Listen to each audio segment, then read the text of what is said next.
ऋतुदादा, तुम्ही नेहमीच आमचा आदर्श आणि प्रेरणास्थान असाल. तुमच्या मनातील लोकांबद्दलचं प्रेम आणि आदर खरोखर निस्वार्थ आहे. तुम्ही राजकारणाच्या पलीकडे जाऊन प्रत्येक सामान्य व्यक्तीच्या अडचणी सोडवण्याचं काम केलंय. दादा, एक पराजय कधीच तुमची श्रेष्ठता आणि लोकांच्या मनातील तुमच्याबद्दलचं प्रेम व आदर संपवू शकत नाही.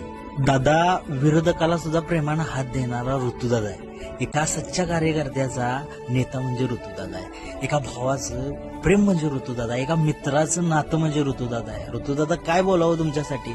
एक पराजय म्हणजे आपली हार नाही आहे. कळलं का दादा? सपला विषय. आपुलकी जपणारा जनतेच्या मनातील आमदार ऋतुराज संजय पाटील. दादा.